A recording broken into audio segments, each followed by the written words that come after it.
Ross Bolen Podcast. You better listen. Welcome back to the Ross Bolen Podcast, otherwise known as RBP, presented by Bolen Media. I am your host, Ross Bolen, back again, as always, with your co-host, Chris Coulson.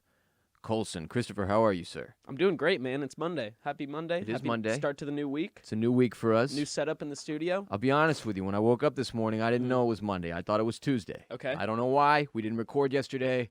There's no real reason. This year has just been wonky. Strange times. Okay. Yeah, I mean, completely understandable. So when did you finally realize that it was, in fact, Monday? When I was writing the show this morning. Sure. I was like, well, we didn't do a show yesterday, so this can't be Monday, brain. But it's like the second time this year I've completely lost control of my calendar, like what day of the week it is. Yeah. It happened around, like, I want to say, like, late April, perhaps March. Well, at that point, it didn't really even matter. You know what I mean? In March, everything I had was just like... descended into chaos. The world was shutting down. Yeah. I was going through the divorce stuff. It was insane. In all honesty, it really just became more like, for my own mental health, it was better for me to forget that weekdays even existed. It was better to just lose all concept of time. Just kind of live in the floating abyss of gray matter that we were currently living in at the time.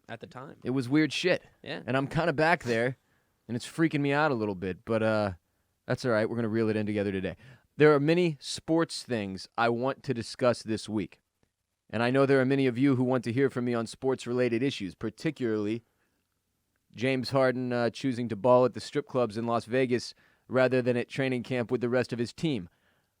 But I am saving my hashtag sports takes for Wednesday's show because we have plenty to discuss today, and I don't need that negativity in my life, frankly. Plenty to discuss. On that note, RBP 355 is brought to you by Bombas. Bombas makes the most comfortable socks in the history of feet. They've literally rethought every little detail of the socks we wear to make them way more comfortable. I wear their performance running socks every time I go running. The performance running socks are incredible. Best and most comfortable running socks I've worn in my life. They've got dope designs, so many styles, ankle socks, no-show, performance running. They've got it all in the highest quality with the best comfort. Everyone knows I know socks. Last year was literally the year of the sock on this show, for fuck's sake. I'm telling you, it doesn't get more comfy than Bombas. These are the socks that do more than keep feet cozy, though. They will give back to the most vulnerable members of the community because for every pair of socks you purchase, Bombas donates a pair to someone in need. The generosity of Bombas customers has allowed them to donate over 34 million pairs of socks and counting It's a lot of socks. through their nationwide network of 3,000 giving partners. It is a shit ton of socks, and the impact is more powerful now than ever. To those experiencing homelessness, these socks represent the dignity of putting on clean clothes. It's a small comfort that is especially important right now, obviously, more so than ever. So give a pair when you buy a pair and get 20% off your first purchase at bombas.com/RBP. That's BOMBAS.com/RBP. Bombas.com/RBP for 20% off your first purchase. Everybody knows socks make great Christmas gifts. You know, like your parent that gave you lame, all white, plain crap socks when you were a kid? Yeah, from It's like time Marshalls? to turn around and teach them a lesson here. Don't want that. Go to bombas.com/RBP and gift the parent in your life actually legitimate, good, comfortable, and good-looking socks. Hey, you know how people pose the hypothetical, like, if you gave a soldier in, like, Roman times an AR-15, like, how much damage could they really do? Sure. I think people should be posing the question, if you gave a Roman soldier Bombas socks, How effective would they have been on the field of battle? Exactly, because, I mean, you give them that performance advantage back then, it's Oh, over. man, it is over. The Germanics are done. The Barbarians performance running are socks, out. they're just going faster than everybody else. Maximus would have killed the fucking emperor in, like, 3 days. Wouldn't have taken Maximus! 10 years. That dude's Joaquin Phoenix. Great role. One of the all-time great villains in Gladiator that Chris watched last night. Yeah. Again, for another time. Fresh on your mind. It's the eyes and his disheveled look, you know? Joaquin really just gives it that extra bit of, like, madness. Yeah, it's you know? him being generally insane Yeah. that helps him play the role of a disheveled, incestuous villain. Yeah. Yeah, that scene on the bed gets me every time. Very Ah. cringe. Thank God she got up. Yeah. Time for some announcements and shouts. We'll be live on twitch.tv/BossRollin Tuesday and Thursday night this week at 7 p.m. Central Time officially. Those are our two scheduled streams this week. Tuesday, Thursday, 7 p.m. Central, twitch.tv/BossRollin. Coles and I play Modern Warzone. What's it called? Modern Warfare, but specifically Warzone. Mhm. With podcast listeners as well as some of our other content creating friends across the internet. We also play Cold War Apex Legends. If you've got another game you think we should play, come through twitch.tv/bossrollin and tell us Tuesday and Thursday at 7 p.m. Central. We're usually live for a few hours. Speaking of watching, you can watch this podcast on youtube.com/Bolen Media. We've got a great new setup at Permanent Record Studios. We're still playing with some of the camera angles, figuring out what works best. Go watch youtube.com/Bolen Media. I don't even know which camera it's you. I think you're the camera. New ones here. You're my and camera right now. You got one over though. your shoulder now. You. This is like your kind of like your. This one's like your Fortnite cam, like your third person cam. Yeah. Just for. Oh, I have an over the shoulder cam. You do kind of a little bit. I mean, maybe if it was like really zoomed out. Also, Google just signed me out. It obviously doesn't want us to succeed. It did today. that shit to me earlier. It Thank sucked. you very much. Now I gotta type in my fucking password. Nah, you'll figure it out. Now it's time for our first segment. Monday Mental Health Message. It's not a minute, Chris. Yeah, it's not. It's not a minute. That title never made sense, so we're changing the name of our Monday Mental Health segment to Monday Mental Health Message. Because we needed an M, Alliteration. for the alliteration factor. But we couldn't go minute. It's just a bold-faced lie. Yeah. And I mean, we can't counterbalance the positivity in the Monday mental health message. Ruin it with lies. With lies. Yeah, today we're going to discuss something that comes up constantly for Chris and I. It's something that our listenership asks about a lot because not everyone that listens to this podcast, obviously, is depressed or has panic disorder or bipolar or schizophrenia or etc. Shouts to you guys. Frequently, honestly, we get questions about how to be there for someone who is experiencing a bout with depression or panic attacks or addiction or substance abuse, right? My girlfriend has depression and I don't know how to be there for her, that type of thing. I was at the mall with my mom yesterday and she had her first ever panic attack and I don't know how to be there Didn't for know her. what to do. Yeah. My dad is drinking too much and I don't know how to talk to him about it. Or my best friend is really struggling with how much she's does drugs. And I don't know how to talk to him about it. That stuff comes up a lot. And it's something we touch on often on this show. And honestly, when people are like, is there a specific episode I can go to listen about how to help somebody who has... And I'm like, not really. It's like, it's hundreds of episodes we've talked about that on and off. Today I wanted to focus on that a little bit. And it's so continuously fluctuating based on the person that you're talking to as well, what they're going through at the time. Dealing with anxiety. It's incredibly versus situational. Exactly. And dealing with anxiety versus depression are two different things to deal with. And then if you're dealing with somebody that's dealing with anxiety and depression, there's a whole nother way that you need to approach it. So yeah, it's good to be able to get things out on the table and especially with people that struggle with depression, but also are surrounded by lots of people who don't, how we feel they can best help us and how we can let you guys know how to best help the people in your lives. And the first thing I would say is this. You do not need to overcomplicate this. It is next to impossible. I feel like most people, they focus on the trying to understand. Yes. What's happening with the other person. What is this depression? What does it feel like? Explain your panic attack to me. And frankly, those sensations and emotions aren't really conveyable in that way to other humans. It's we talk about this again and again, but I can't sit here and tell you what it feels like to have a panic attack. No.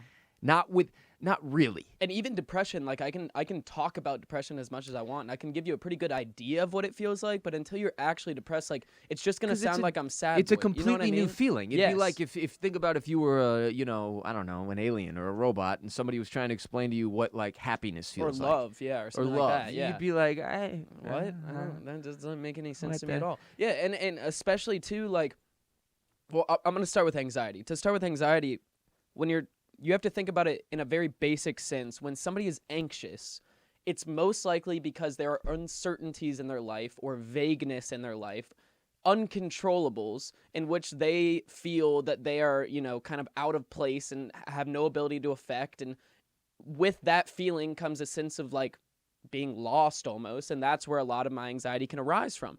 And so if you're dealing with somebody with anxiety, you don't need to fully understand what they're going through. You just need to understand that they need they need to be grounded. They need some solid ground to stand on, and they need somebody to kind of guide them back to a sense of solid ground.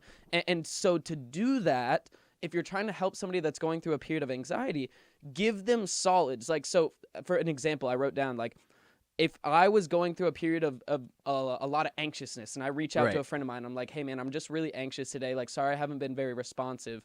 And they're like, hey, do you want to hang out? That's probably going to give me more anxiety because of the vagueness surrounding, like, what are we going to do? Who are we hanging out with? Where are we going? Et cetera, et cetera, et cetera. If you give me more concrete things, like, hey, do you want to go get Mexican at this restaurant? Or like, hey, do you want to go grab a smoothie at here and then go to the park or something like that? So having those concrete specific things rather than very general, I'm here for you, or do you want to, like, you can come over if you need to. Yeah. It's like, if you give me... I agree. It's I'm coming over now to pick you up, and we're going to this place. Because and I'm then like, that eliminates and alleviates the immediate stress and anxiety of like, okay, what am I doing in the next couple hours? And that can at least kind of jumpstart me to get back in that headspace of like having my shit set out. And similarly, mine is impacted mostly by an overwhelming amount of stuff. Mm-hmm. So like I get most anxious when I feel overwhelmed. Sure. So to have somebody help me by sort of taking me out of the driver's seat, if you will, momentarily even, by telling me what I'm going to do next, is incredibly helpful. So there is certainly something to that. The specificity of your support is important. It shouldn't, I need to be out of the mindset I'm in right now. You need to help me get out of it. That's the thing. And again, I know this is a very complicated subject, and we're speaking to something that has different people need different things, and I'm going to get to that here in a second. Sure. But as Chris and I have both done our share of battling with assorted mental health issues, we both know our different ways we prefer people to support us. Yeah. Chris obviously has different things when he's down in the dumps and when darkness hits that help him versus me. And you said something else just now that I thought was really important. You know, I remember doing this show back before I had ever experienced depression. I had never had a bout of depression before. Yeah. And I had a couple of people on the show, Jade Bryce and Mercedes, who spoke to me about depression and how it worked, sort of. And it was, it was something that I felt for them and for Jade specifically as she spoke about her depression, but it wasn't something I could understand or feel myself. Sure. And that's sort of the difference, right? Absolutely. And it's as a person who's trying to support, it's not. Don't force it. Don't try to close that gap. Yeah, and I was actually going to lead. I'm really glad that you led us there because I wanted to kind of work off of that point as well. For me, if I'm going through a depressive episode or an anxious state and I have somebody with me that's there to support me that doesn't live through anxiety or depression and doesn't fully understand it, it can be very frustrating for me to try, if they're trying to understand it, it can be very frustrating when I'm going through it. Oh, for sure. To try to explain it to them. Especially because you don't really have the capacity mentally when you're in the midst of that to really get... Because you don't even know. And exactly. Like half the time, I don't even know. I can't explain it to you because I don't even know. And a lot of times when it's like, okay, well, how can I help you? How can I help you fix this, et cetera, et cetera. For me, it's almost like, I have in my notes here, a lot of times it's like I'm throwing shit at the wall and just seeing what sticks. You know what I mean? Like I talk all the time. I kind of have my checklist that I go through when I'm going through a depressive state or I'm very anxious or something like that, where I try to check off as many boxes as I can. And I know the things that... cold shower, work out, eat right, sunshine, 8 hours of sleep, good music, laughter, things like that. But I don't know which one of those is going to work. So again, like I'm just throwing shit at the wall over and over and seeing what's going to stick that might be able to help me. And so I just need a lot of times somebody beside me in that walk, not necessarily somebody like trying to fix it for you. Exactly. Trying to figure it out for you. Exactly. All right, what's the answer to this that can solve this problem? Because exactly. That's often the way, from the outside looking in, and honestly, the first time I started experiencing panic attacks, that was my perspective. Yeah. How do I solve this? Like, how do I cure myself of this? Excuse me. How do I make this go away? And that is not necessary. It's not the way to look at it. Well, it still if you're lucky enough to experience mental health issues and they do dissipate eventually, that's awesome. But you cannot look at it that way. You have to look at it from how do I now handle this based on what I'm currently experiencing. I think a lot of that comes from the stigma, too, of even us calling it like a mental illness, like an illness, a sickness, something that needs to be cured and fixed. You know what I mean? It's more something just that needs like- to be treated, it's just like a something- sickness. Oh, absolutely. Not absolutely. necessarily cured, but I Exactly. mean, and certainly it depends, again, it depends what we're talking about. It depends on which one of these different things. But again, I want to focus today on being generally supportive. Sure. Because if you get into the specifics of it, people get overwhelmed. Yeah.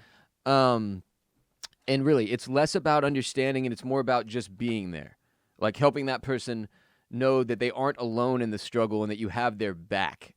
And to me, that's when you do what Chris is talking about, when you can be supportive without trying to solve, and you can be supportive without it impacting you. Mm-hmm. Right? Because we don't want to feel like a burden either. We don't want to feel like we are causing, not only are we having to experience this discomfort, this displeasure, but now we're giving it to someone else. Like I don't that's not good for me. Now, what you learn with people over time is the longer that you're in a relationship with somebody, whether it's a friendship or a sexual relationship or whatever, the better they get to know you, and then the better they are at supporting you, right? But just from a general ground floor standpoint, just being there for somebody physically, just getting them out of their house, if it's depression, if it's really any of the things, any mental health ailment, any addiction, any substance abuse, even just a change of scenery can do wonders for you. 100%. Just to get out of your zone, because you know that's the place you get stuck.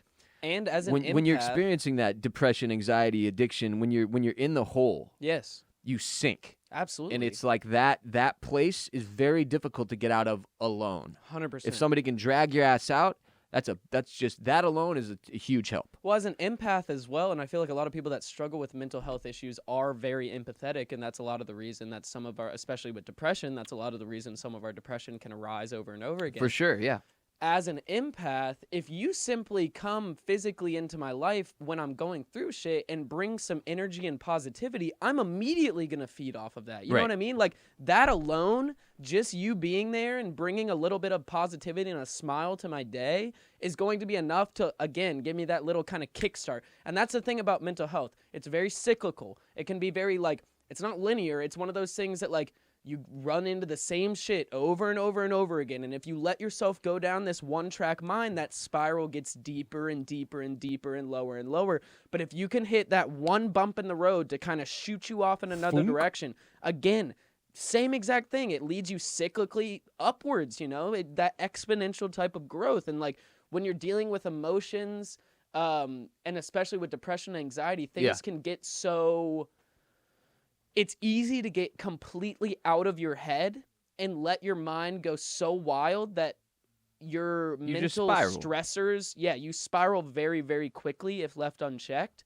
And so that one little act of kindness, that one little smile, that one little notion of I'm here to help can be enough for a lot of us that go through this mental health shit to at least pivot our day in a different direction. Yeah, and that's sometimes all we need. It's the thing about it's the feeling of somebody caring, being there for you, having your back, so that it's I know you're going through the shit. I can't fix it for you, but I'm here for you. But I want you to know, exactly. You know what I'm saying? Literally, that text message alone, exactly what you said, word for word. I can't fully understand what you're going through, but I just want you to know I'm always here for you and I love you. That alone would be enough for me, as if I was having a really rough day, would be enough to give me a bit of positivity to keep moving through it. You know what I mean? Yeah. And I mean, that's, it's a rare thing. It's even rarer the older you get, unfortunately, to feel like someone truly has your back. When you're in high school, even into college, for those of us that are lucky, I guess, not everybody, but a lot of us have these larger social circles when we're younger. Because life is sort of built around that. You're in school with everybody the same age group as you. You're around them all day. You have your friend groups that you do extracurricular activities with, yada, yada. In college, you get more into clubs and, different societies you join or whatever. It's just a very easy time to be social. It's literally built so that you are surrounded by people you have similar backgrounds and life walks with, so that you have connections and friendships. The older you get, the less time there is to socialize and the less time there is for friendship maintenance And it just is like, it's that feeling of someone truly having your back and the desire, like that someone wants to be there for you no matter the circumstances. That becomes more and more rare.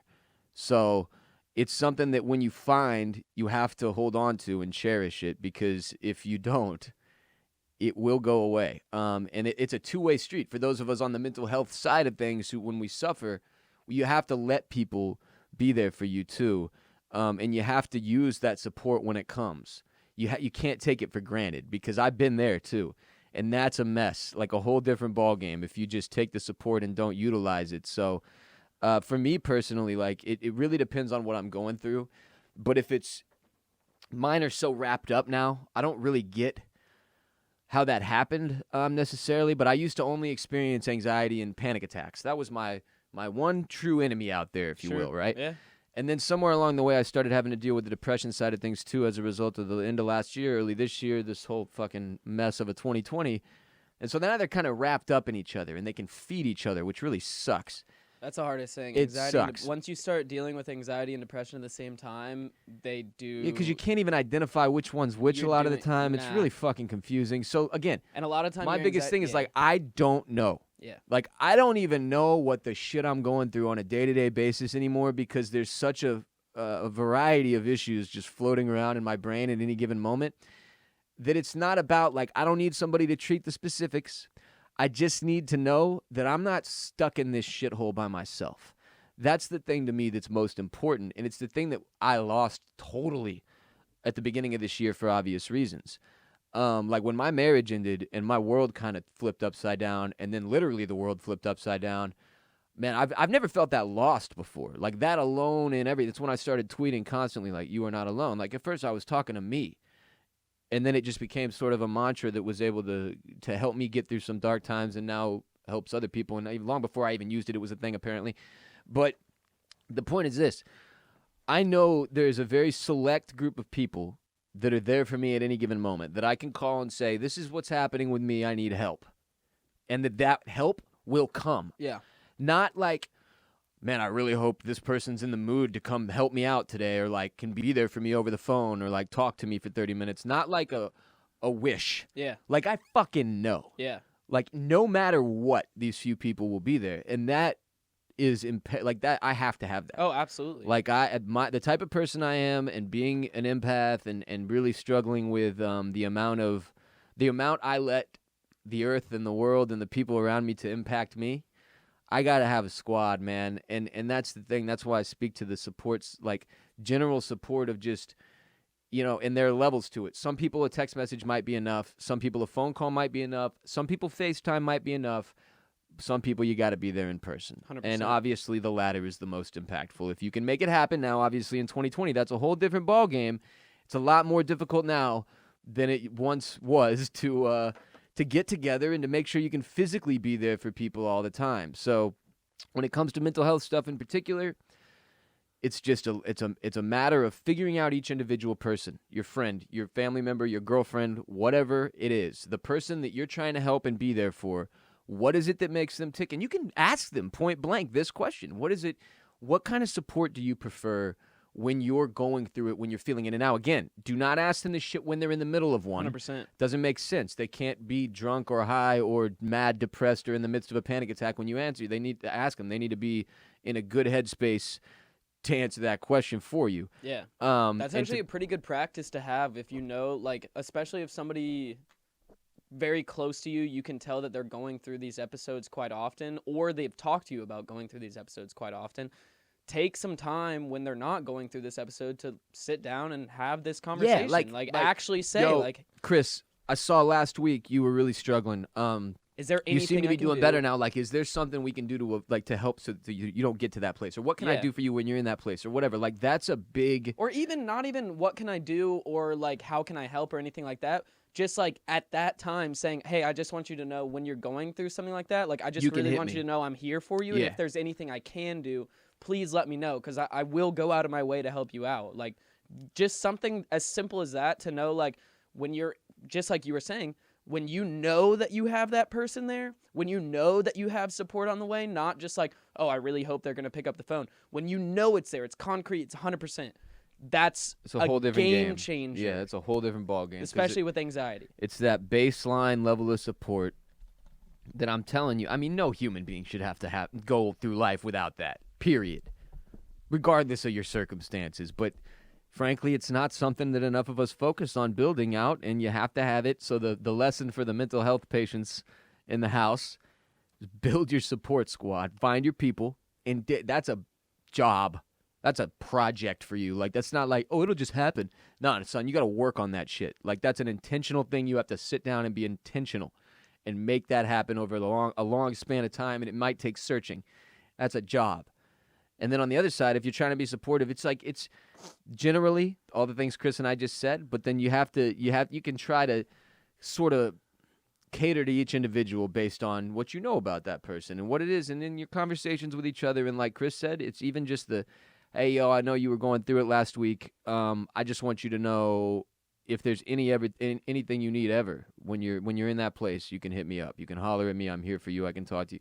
And that can be enough. Now, I do want to touch on substance abuse and addiction specifically. For those of you who have asked about, a friend, a family member, or whatever who has a substance abuse issue or is addicted to something, a drug or a substance or alcohol or whatever it may be. I don't want to say it's trickier because they're just different types of ailments, but addiction, substance abuse can be a little more sensitive in terms of addicts are mad defensive, yo. Yeah. Like, we don't like to be told that we have a problem. We don't like to be, like, most of the time on the mental health side of things, my ass is like, for the love of God, help me. Anyone, get all the doctors in the room. Let's get the whole family together. Let's all fucking talk about this, please. But when it comes to substance abuse, like, it's a fuck off. I'm not here for that. Like, y'all have a problem, not me. Addicts have a way of doing mental gymnastics like you've never seen. It is truly their greatest gift, and I'm one of them. So it's like I know this shit for a fact, and probably nobody could speak better to it about me than like my mother and my father, because they watched me do these mental gymnastics for years in high school and at the beginning of college when I was like actively trying to wreck my life. And so it's tricky. You can't always approach it one-on-one, which is why things like interventions exist. Because those one-on-one conversations as addicts, it's too easy to do the gymnastics. So from a general support standpoint for addiction, for substance abuse, the check-ins, the little text messages, it's like you just making sure they have an out if they slide. If they're really in a bad spot where it's like things could get dangerous, like you just want them to know you're there so they can holler. That's it. Beyond that, it might take a little more strategizing. There are health professionals by the thousands in every major city in the United States at this point that are there to help with stuff like this, to help you plan interventions. I had to do one of these several years ago where we had an interventionist that helped us plan it, a professional that had done many, many interventions, and then we went and did the intervention, and it's like, I mean, it's really tough, but it's the general support that I can most give advice on, and letting somebody know you're there for them, and don't make they always feel attacked. That's the thing about addiction in particular. You feel attacked when somebody's telling you have a problem or you need to change something or that this thing is killing you or ruining your life or that it's causing you to be unmanageable as a human. So you got to be real, real careful about the way you go about that stuff with substance abuse and addiction. There's just another layer of defense up from those people. It's not something you typically run into as much with depression or anxiety. People don't tend to defend, I'm not depressed, I'm fucking fine. Like, nah, that's not really how it goes typically. Yeah. Substance abuse and addiction, that's a defensive place. So you have to know that about it from the get-go. And your frustration and anger is not going to help anything. And that's the number one thing I would say about how to come at people with any of these things, substance abuse, addiction, any mental health ailment, whatever, just humans in general, is come at them with love. Yeah. Right? And just you have to make it's sure gotta they be know. compassion. Yeah, you have to make sure they know. Continuously emphasize. The only reason that I continue to bring this shit up with you is because I really care about you. I'm here for you, and I want you to be happy. Yeah, I want you to live a life that you enjoy. I got no other motives. Yeah, exactly. Fam. There ain't no other reason for me to be here. And so that's the thing. Like with mental health, it's a little easier for that, obviously, because any type of mental ailment, you obviously want somebody to be able to work through that as healthily as possible. Yeah, with you don't addiction, have that. You just have to continuously emphasize The only reason I'm bringing this up, man, is because I really care about you. Because they're That's always going to find a way to try to flip it and like make it like you're somehow the bad guy on the wrong side, and that they're the good. So it's like it's tricky. You just have to try to be there for people as best you can. And again, the more individual you can treat each circumstance, the better you know that person. The more that you can get to know them and their problem and their suffering, the better a help you're going to be. Obviously, though, not everybody, like we said, has these type of circles, has squads, has people that they can trust, depend on, and talk to at all times, and especially in 2020.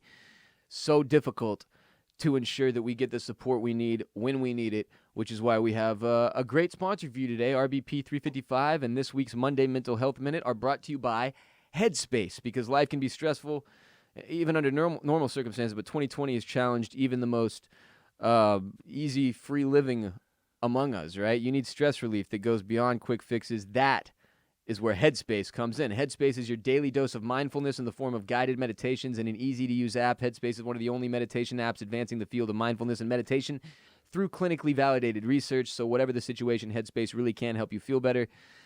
I've spoken of feeling overwhelmed this year. Meditation has been one of the number one ways that I have found to combat when I'm overwhelmed. One of the only ways I've found, period, that gets me to stop and sort of get out of my head, no pun intended, to where I can slow down things and not feel like I'm just losing control, right? And Headspace has a 3-minute SOS meditation that is phenomenal for if you're ever just like, I'm spiraling right now. Like, you can sit down, stop, hit Headspace, do the 3-minute SOS meditation, and you're good. If you need help falling asleep, Headspace has wind-down sessions that their members swear by. For parents, Headspace even has morning meditations you can do with your kids. A lot of parents, I know, you wake up, it's stressful, you don't have a good way to start the day because the kids are up immediately. You don't know. So do this morning meditation with your kids on Headspace. It'll help up. Their approach to mindfulness can reduce stress, improve sleep, boost focus, increase your overall sense of well-being. Chris and I speak week in and week out about how important it is to give yourself time to really slow down, to take out all the stressors and all the nonsense of the world and just focus and just feel your head cleared, right? And that's what you can get with Headspace. It's awesome. They're backed by 25 published studies on their benefits, 600,000 5-star reviews, over 60 million downloads. Headspace makes it easy for you to build a life-changing meditation practice with mindfulness that works for you on your schedule, anytime, anywhere. You deserve to feel happier, and Headspace is meditation made simple. So go to headspace.com/Ross, headspace.com/ROSS for a free 1-month trial with access to Headspace's full library of meditations for every situation. That's the best deal offered right now. Go to headspace.com/Ross today. Next segment, messaging madness. Chris, now that we are far enough removed from the election, for my comfort, Sure. let me put it that way. Okay. Although it certainly seems that there are dozens of Americans holding out hope that President Trump is not full of shite and the election actually was rigged, I am personally ready to move on to the next thing.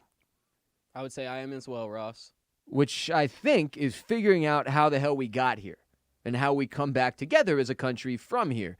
So this morning, I was reading the New York Times, part of the fake news media, right? The mainstream media, MSM.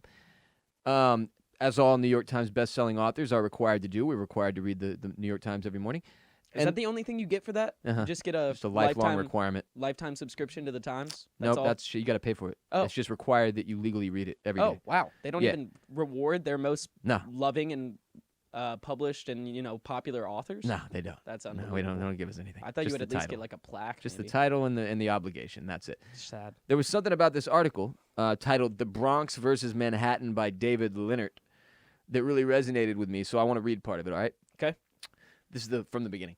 The Democratic Party's biggest problem today is its struggle to win over working-class voters. After President Trump's 2016 victory, some political analysts argued that this problem was really all about racism, and Trump's appeals to white nationalism certainly won him votes.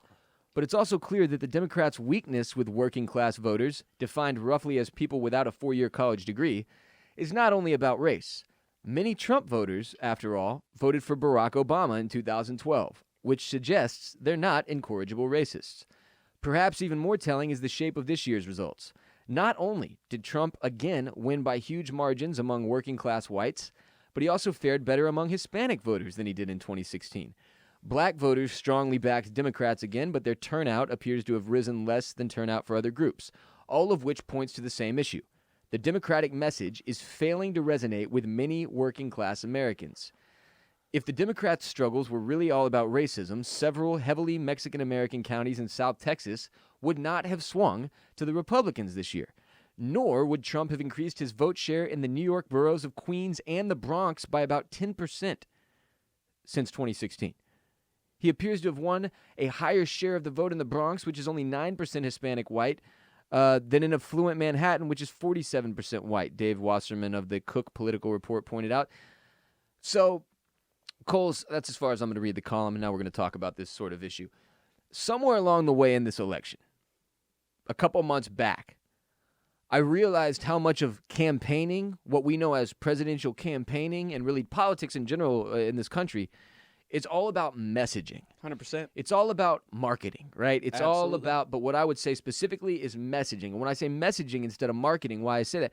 Because they're very small messages. Well, we've talked about this before. Make how America great again. the Trump's usage, Defund the police. Trump's usage of memes in order to get reelected, and we're talking about memes in the sense of those short, digestible statements that are widely shareable. Law and order. And very popular to a large majority of people. Very unfair. Yeah, and that's Sad. the messaging that he's been using to get votes and popularity and re-election, and the Democrats are failing absolutely miserably at any sort of effective messaging. So I thought about how the Republican Party absolutely pummeled the Democrats when it came to messaging. Yes. And these election results that we are now getting to get a little more detail about are proof in the pudding, because like Biden at the debates against what I hope is the most shamelessly despicable candidate we ever have to see as a sitting president, Biden was armed with like next to nothing new. No. And as a result, President Trump still secured 74 million plus votes. That's a total failure. I mean, this is a literal, like, walking meme that we elected in 2016. Mm-hmm. To not have incredibly robust messaging built out to attack this man After 4 years, when is even insane to me. I would say a majority of the public can pick out points that could better combat what Trump said than things that were said on the actual debate stage. Yes, that's problematic. Very problematic. And it's something that I was so confused about watching it unfold. And like, you know, I think a lot of Democrats like to argue, well, the right is just willing to stoop further low than we are. They're willing to sink lower than we are into the muck, right? To do all the lying and the propaganda, and we're not willing to do that. Well, it's like, I'm not asking you to do that. Yeah. I'm asking you to come up with some good fucking lines. Like we talked about the Biden problem a lot. And him specifically not being armed with what I thought were very obvious counterattacks to what were very obvious attacks that we knew were going to come. Yeah. Who built the cages, Joe? Shit like that, where I'm like, bruh, you knew this was coming, and you don't have an answer? You're fucking up. And that's why he didn't get a lot of these people. That's why, I agree. What was Trump's deal? He convinced a lot of working class people that Joe Biden is just part of the same old Washington, D.C. establishment that got us here. Why would this be any different? He's been there for 40 years. Why didn't he do it last time? He was in the White House for 8 years. Trump's here to drain the swamp. He's the different guy. And obviously it's insane to argue this, but Trump's angle is that he's the everyman. Yes. The every American out there fighting for you, And now while the deep Joe state's Biden trying and the to take him Democrats down. are trying to burn this country to the ground and turn it into socialism and yada, yada, yada. The issue is these Democrats. But that messaging is effective. It's very effective, and the issue is Democrats see this message and assume people that will won't see work. through it. That it's so stupid that it won't work, and that is the fucking problem. Yes, because Democrats are putting themselves on that this is straight ego. Yes, they're putting themselves on this moral pedestal, Which is with no explanation, been which the- it's in and been of the- itself is so false. The Like, hypocritical nature of that very thing alone, Yes. that they've used the Democratic Party pointing to itself as the party of like morals and values Yeah. is fucking insane. because the Democratic Party is still a party of elitists and politicians in one way or another. And you just hit a word there that is the main issue still, and it's elitist. And it's the thing that I'm like still perplexed. The fact that this is still the number one problem for this party that has been facing that same problem since I was a small kid is weird, frankly.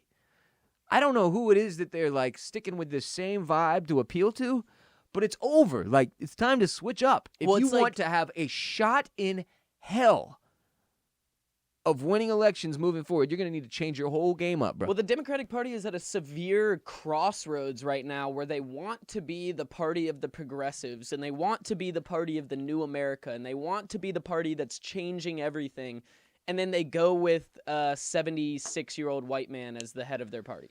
And so it's like you really can't have both, you know? You can't be the progressive, revolutionary against the institution type of system. You can't do anything if you can't connect with the people. Exactly. And they're failing to connect with the people on a very fundamental level. That messaging is two completely different messages. Like, we want to be anti-elitist and be for the people, and then this is and the you know what all of them would argue right presenting. now, Chris? What? Well, how can that matter? Look at the Republicans. Look how hypocritical they are. Look how insane. It's not about them. It's about you. Yes. You.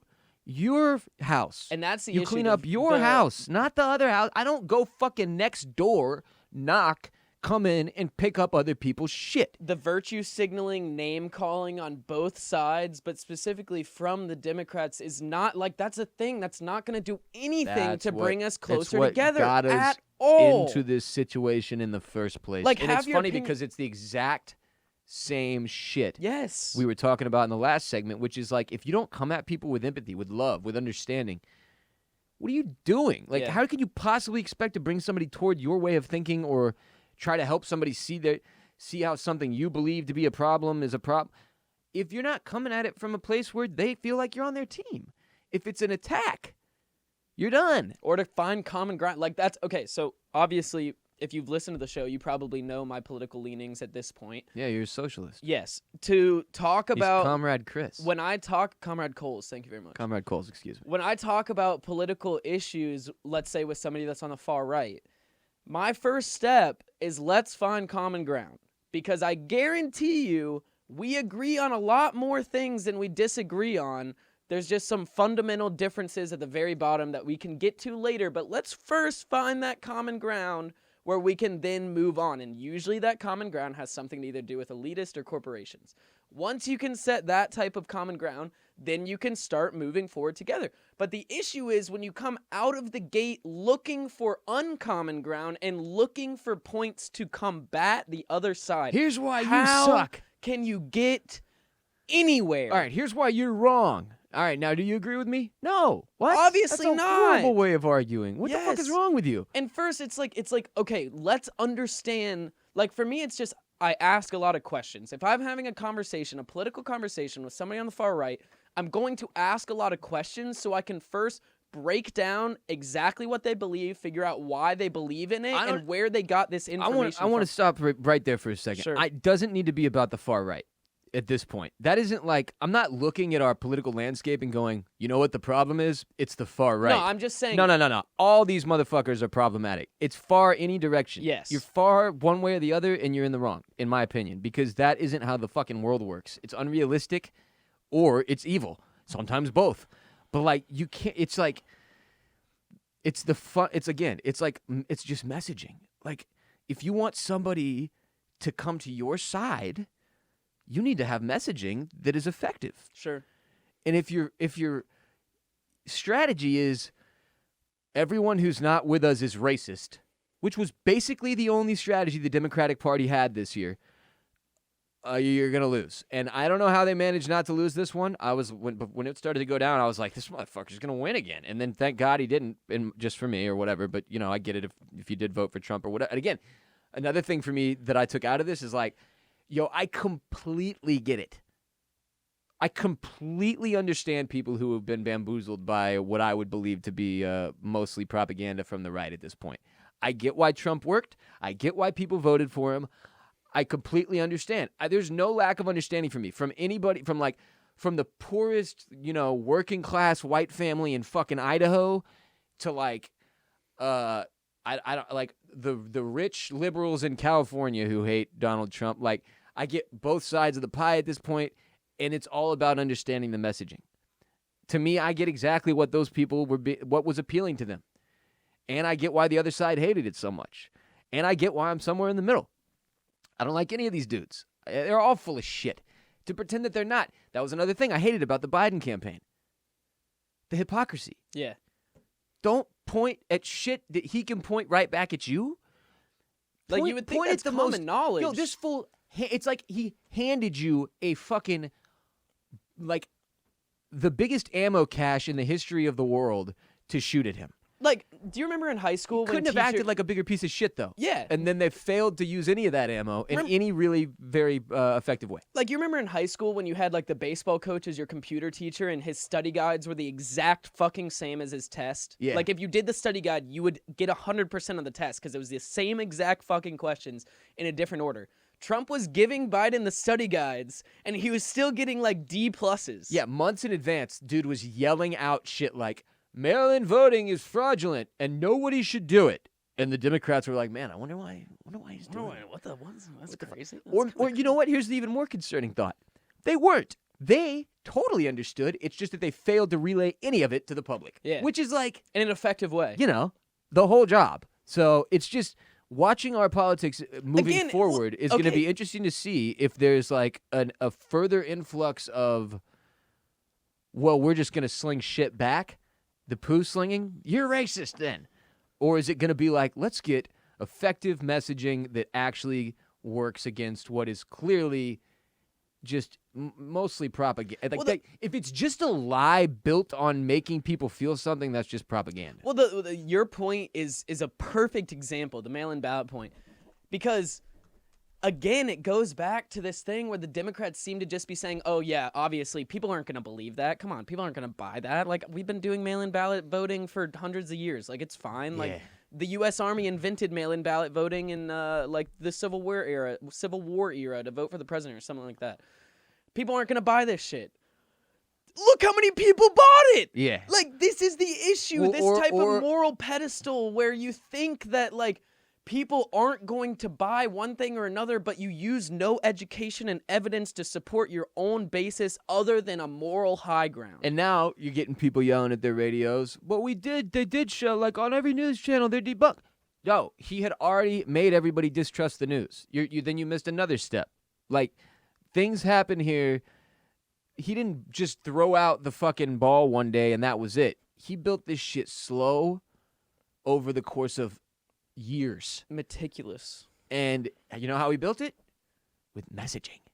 Just over and over and over and over and over. He fucking hammered it in.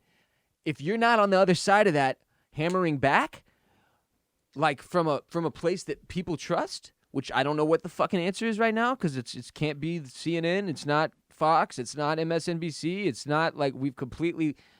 Too many of these people believe that all those channels are lies, and frankly, at this point, it's not that hard to watch all those channels and find lies on all of them. Or just extreme bias, or like way too much emotional reporting. The news has been sensationalized and destroyed. Trump took advantage of that, pointed to all the flaws in it, got people to stop caring about it, stop believing in it, stop trusting it, and then immediately there's your problem. Now the place that could combat lies, that could combat propaganda, it can't. Because he's removed the trust. And frankly, those organizations did a piss poor job of fighting to keep it.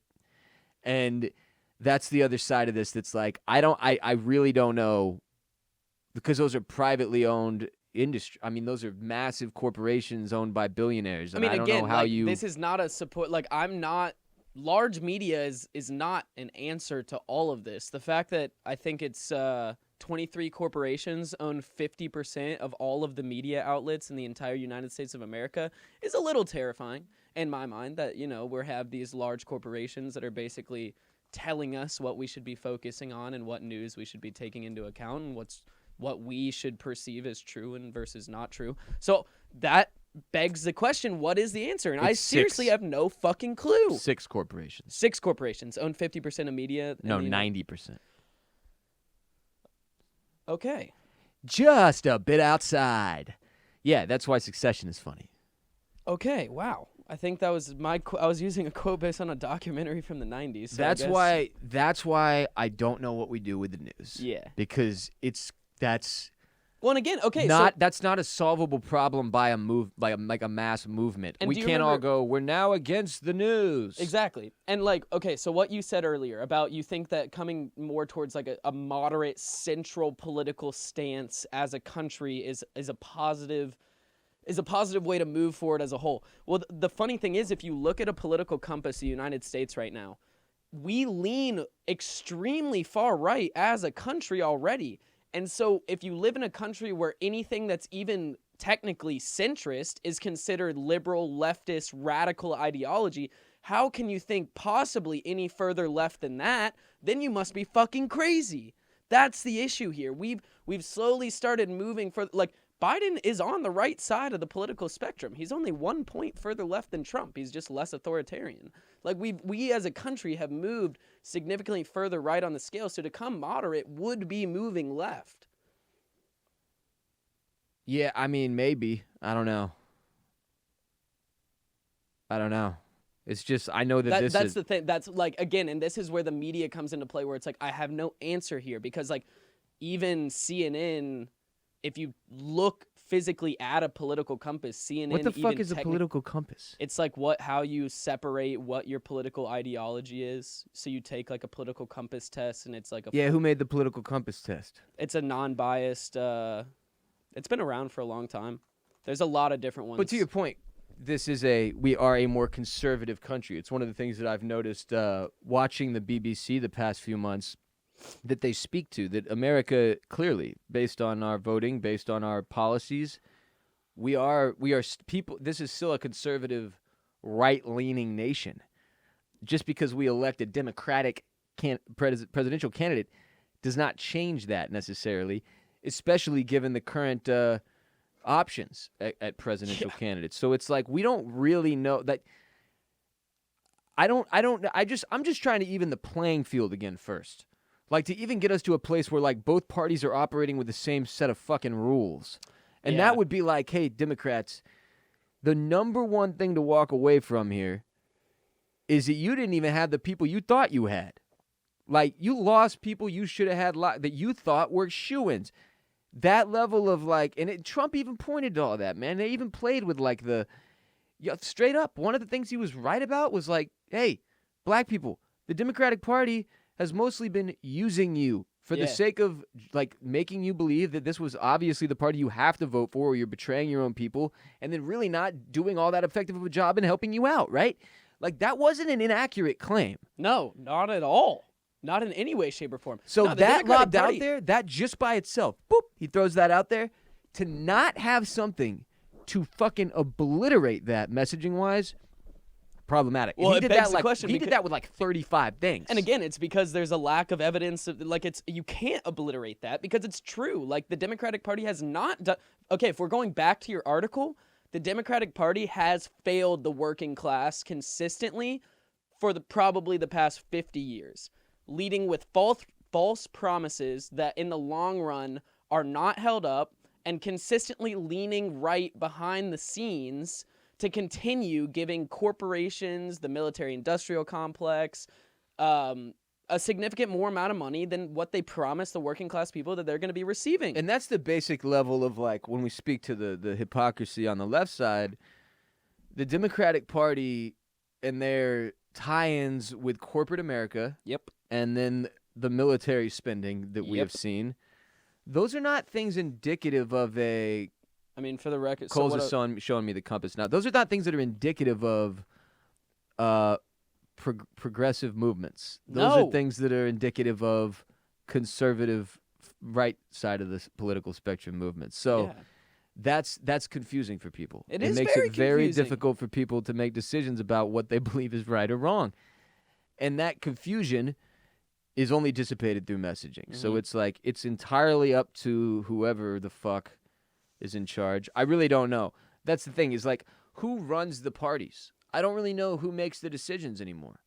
I really don't. I'm serious. Like, I know Donald Trump's not the head of the Republican Party. The fucking money? And like, at no point was genuinely. he. I know Biden's not the head of the Democratic Party. I mean, he's technically the president of the United States as of whenever, in a month and 2 weeks or some shit. But I'm quite certain he's not dictating their strategy moving forward. He's like 90 fucking years old. So I don't know who makes these calls, but whoever it is, you just shape up the messaging some, you know? Maybe give us some stuff that we actually care about this next time round.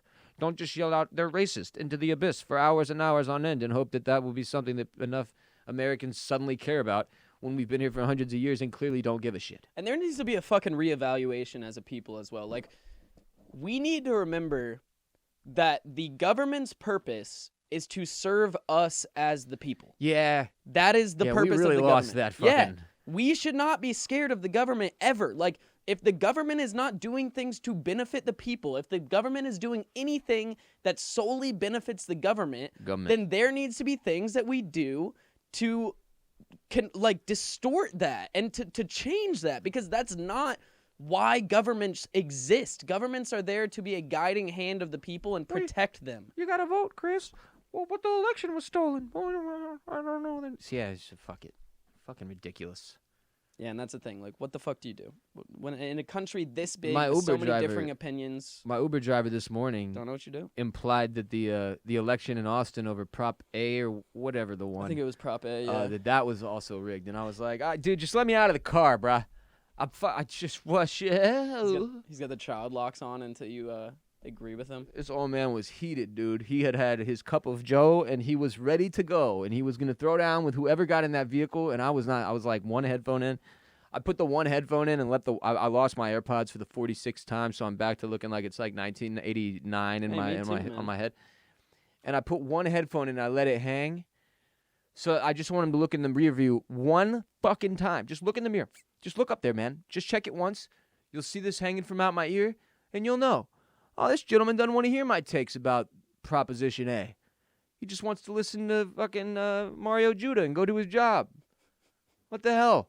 Leave me alone, old-timer. RBP 355 is also brought to you by American Giant. As we all continue to navigate changes into the new year, we need to come together and support our communities. It's a great time to be supporting the men and women making great stuff in this country. A great time to be buying clothes that are made here. Did you know that in 1960, 95% of all clothing was made in the USA? Today? Didn't know that. 3%, Chris. Just really? 3% today. This holiday season, when you buy clothes that are built to last, you're giving a gift that matters. American Giant has built a unique and robust American supply chain with deep relationships with their factories, with their workers, with the communities where they make their clothes. Obviously, that's not the cheapest way to make apparel, but they believe it's the better way. By staying local, they make the highest quality clothes on the market in facilities that are the world leaders in environmental and human rights protections. This year, buy American-made, give better. American Giant has built a 100% USA-based supply chain. Again, great relationships with their factories, with their workers, with their communities at every step of the way. And their clothing is durable, not disposable. Very important. They sent us some hoodies to try out. They're phenomenal. They're for anything and everything and durable and comfortable. Chris has his right here. I do. Wore it into the stew today. You know what? Some things it's a beautiful blue hue. You know what? Some things I would feel very comfortable doing in my American Giant hoodie. I would be very comfortable coal mining. Coal mining. Climbing Mount Kilimanjaro. Kilimanjaro climbing. Building a car. Car building. Potentially going to space. Traveling to outer space.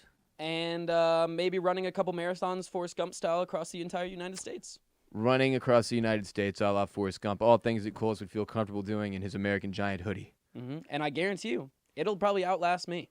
Oh, This thing's not going anywhere. That thing is going to be here long after you and I are gone, Chris. We'll be dust in the wind, and it'll still be here just getting it. It's just getting it. It's just riding around getting it. That hoodie will be on your great-great-grandson as he does battle with the robots. The only things I'm going to pass down to my future generations are a cast iron pan and this hoodie.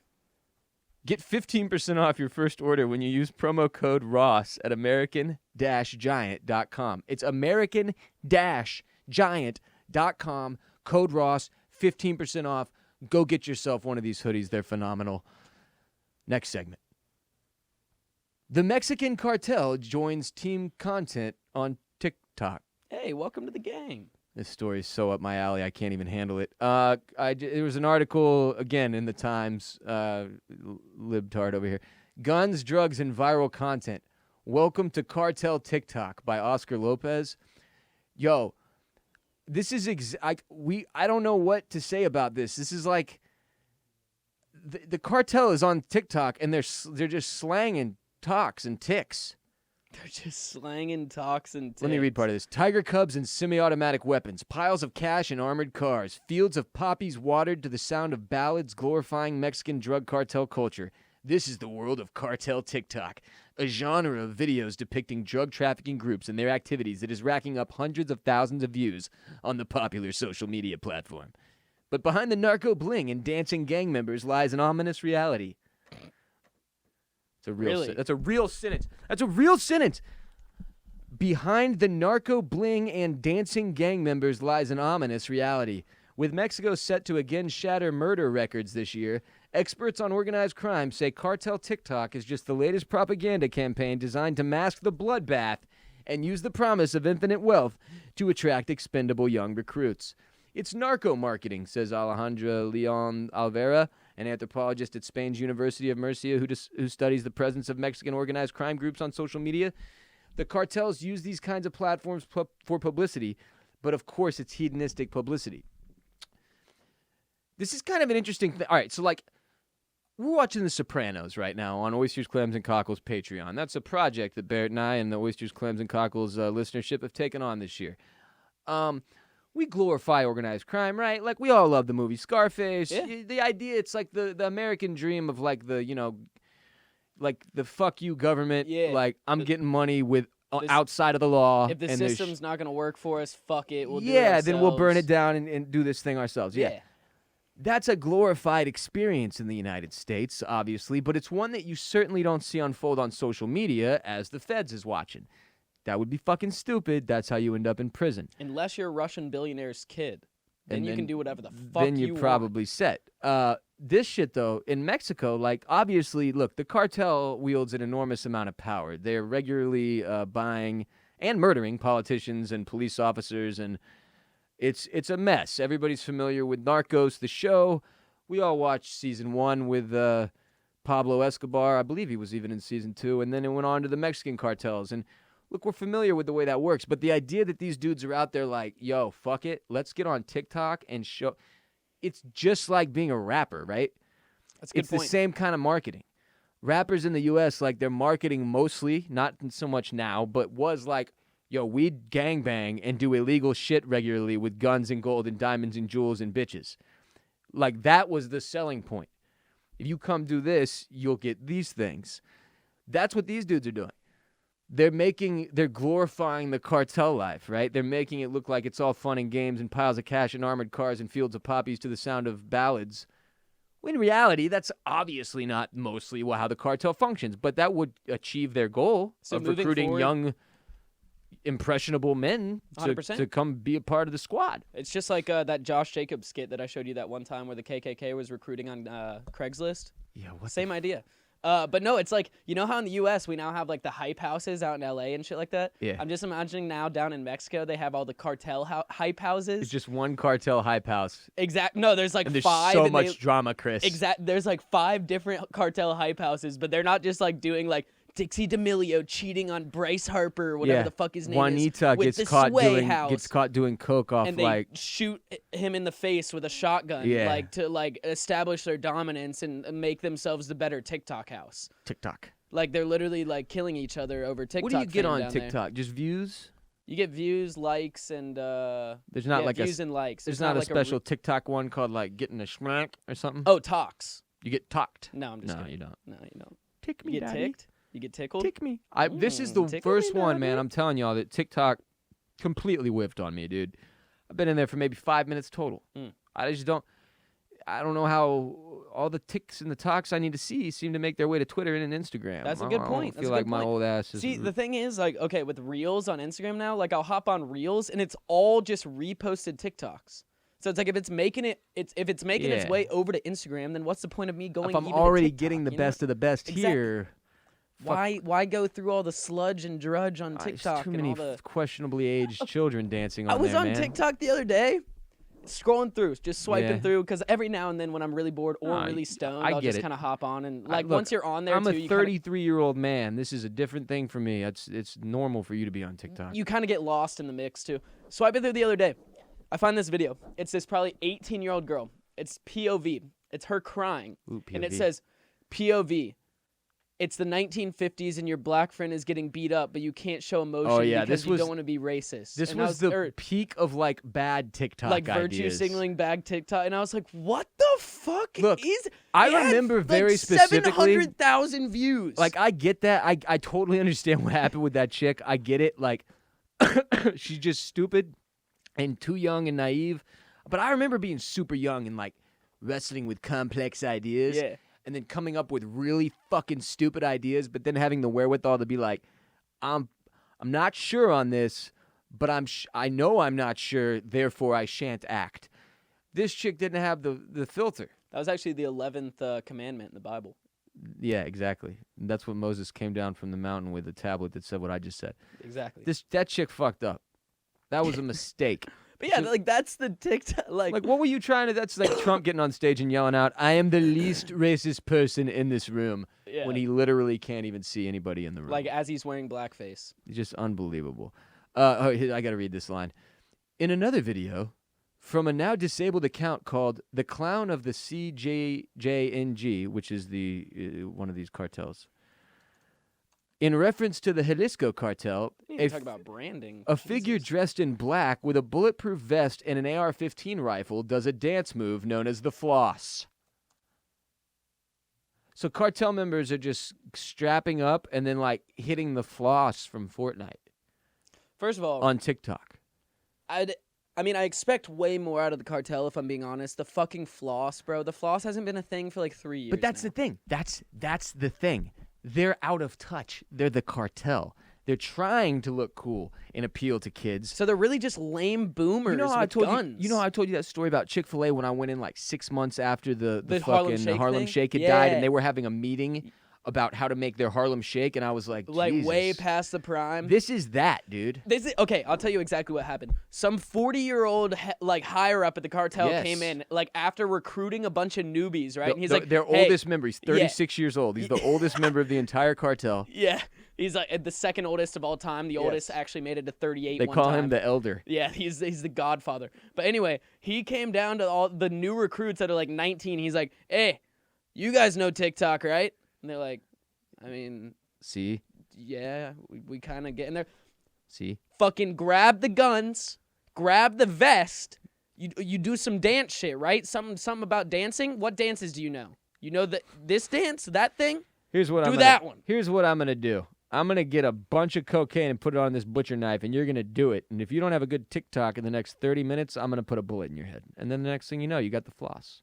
I'm just imagining every take is just another dead dude. cartel member. Like, they went through, like, 60 different takes, and then finally somebody was like, fuck, the only dance I know is the floss. I'm just going to fucking do it. And they go out there and do the floss, and he's the only one that gets to live, and now the rest of his life he's known as the cartel member that did the fucking floss on TikTok. It says one video, which attracted more than 500,000 likes before it was removed, shows a farmer slicing unripe seed pods in a field of poppies, presumably to harvest for the resin for heroin production. Presumably? I think that's a very high presumption. 500,000 likes? That's nothing. Damn, bro, what was that farmer? Was he also hitting the floss? That's the only way. That's the only possibility. Hitting the floss. Have you ever hit the floss? Be honest. Fortnite, dude. Yeah, I tried to do it once. I won't lie to you. I did it in the mirror. I did it in the mirror. Well, it's pretty evident that if the Mexican cartel is killing it on TikTok, no pun intended, we need to be in there doing work. So I was asking myself, like, what can we do if the cartel's getting 500K likes for some poppy farming? Like, what do I do to bolster my TikTok following, which as it stands, I believe is at 0? Is it that I need to, like, I still get text messages about this regularly from people being like, I just had the idea of you laughing at you and like the idea of you and Chris dancing on TikTok, like trying to pull in views on TikTok by flossing and doing the things that the cartel is now doing. I'm like, I can't do it, man. But I don't even know what my thing would be.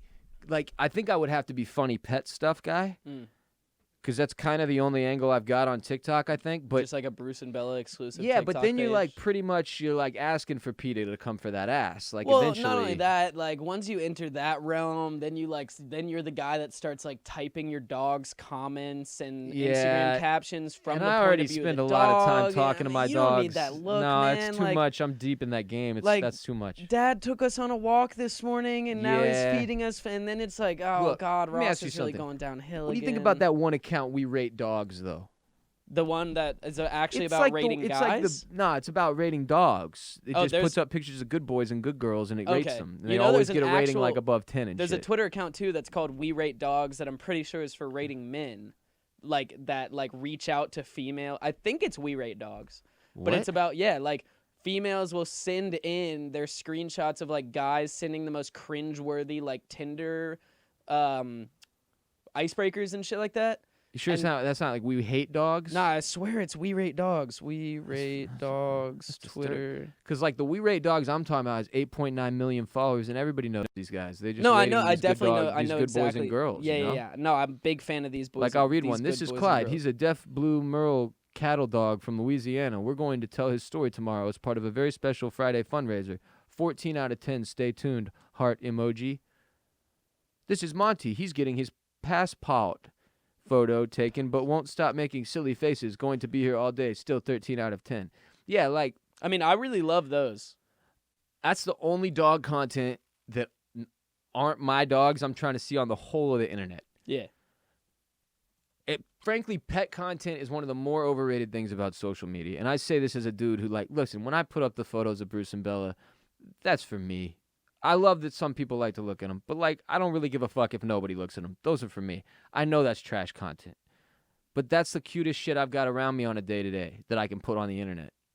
Anyway, you know, not counting my left testy, which is a cutie. Or a little 14 out of 10 Cutie Patootie. I don't know what happened with the end of the show, but that will do it for today's episode. Before you head out to take on the world, it's time for some very important announcements. First and foremost, you should join our Discord channel. There's a subsection for recipe ideas. Also, there's people talking mental health, sports, stonks, all the different walks of life, talking about all the different things. Over 1,000 listeners of our show in our Discord channel at this point. Every time we're live on Twitch, we tweet out our Discord link. We also threw one up on Patreon recently. We'll throw one on our social media soon. If you want the Discord, holler at us. Get in the Discord. An incredible sect of the RBP gang. Again, over 1,000 people in there. It is awesome. You have 3 legal obligations you've been saddled with as a result of having listened to this entire podcast today, the first of which is you must rate and review. Give us 5 stars and a few sentences about why you love this show. Check that box and move on to number 2, which is to tell one person, a friend, a family member, a coworker, a neighbor, any one individual that you think might enjoy the Ross Bolen Podcast. Share this show with them this week. Then check that box and move on to number 3, which is to use our sponsor codes and URLs to support our sponsors who support us and keep us in business. If you're shopping for Christmas gifts this holiday season, go to bombas.com/RBP for 20% off your first purchase. Get everybody in your life the best socks known to man. If you need a little bit of peace, a little bit of meditation in your life, do so. Get it. Headspace.com/Ross for a free 1-month trial on Headspace. Do that and then go buy American at American Giant. American-Giant.com. Use the promo code Ross and get 15% off your first order. Grab yourself one of them hoodies. Support our sponsors who support us. Then you can check that box and you're done with your legal obligations. I can call up the dogs. We don't have to see each other in court and we can all live long and prosper. Huzzah. Indeed. We are on social media, believe it or not, on Instagram at the Ross Bolen Podcast, where every day we fill up our story with photos and videos sent in by our listenership. We're also on Twitter at Ross Bolen Pod, and you can find us on Facebook.com/Ross Bolen Podcast. My name is Ross Bolen, and you can find me on Twitter, Instagram, and Snapchat at WRBOLEN. I also talk weekly on our television and film podcast here at Bolen Media titled Oysters, Clams, and Cockles, which you can find wherever you listen to RBP. We cover the best in TV and movies. My friend of over 17 years, Mr. Barrett Dudley, and I, we have a blast. Formerly the #1 Game of Thrones podcast in the world. Now just the best entertainment, film, TV podcast in the history of humanity. OCC, available wherever you listen to RBP. Christopher, where can everybody follow you on social media? You can find me on Twitter at Q0ULS. You can find me on Instagram at ChrisSC99. And you can find me on Snapchat at Chris_Coulson. That's COULSON. Also, it's she rates dogs that I was talking about. Where females send in screenshots and DMs from their exes and or like random Tinder conversations, Twitter DMs, etc. Very, very entertaining. Yeah. Men can be fucking gross sometimes. They have a website. It says the dogs are your exes. Yes, it does. I just wanted you to be clear about that. Yes, but it's a very funny follow. That's what I thought you were talking about. Oh man, they got ridiculous apparel. Oh yeah. Oh sure, they go hard. I think they have a podcast too. What the new hell? episodes every Tuesday. Girls fuck. Just says that on a shirt. Girls fuck. They do. I hope. This one just says my dick isn't tiny and it's sold out. Wait, why don't we have shirts? I didn't realize that was a thing people want. I mean, we can go make some anti-small dick shirts if y'all are trying to. That's what the people want in the merch, and that's what we'll come with, I guess. This is weird. This is all very weird. RBP 355 is done. Produced by Mike Moody Garcia of Permanent Record Studios in Austin, Texas. We'll be back Wednesday with RBP 356, but first, or after that, actually, for the third episode this week on Friday. We'll have our ad-free edition on patreon.com/Ross Bolen Podcast. Exclusive premium ad-free episodes for dues-paying members of the RBP gang every single Friday on patreon.com/Ross Bolen Podcast. Minimum of just $5 monthly to support the show and get more RBP. So come through and do the do. You got 2 episodes last week on Monday and Friday because we had Thanksgiving chaos. And then obviously this Friday you'll get your one ad-free special premium exclusive edition of RBP right there on Patreon. So go to patreon.com/Ross Bolen Podcast today. Support the show. Help us grow. You are not alone. Podmen get paid. Respect Mr. Park. Strength and honor. Gang, gang, gang. Peace be with you. And also with you.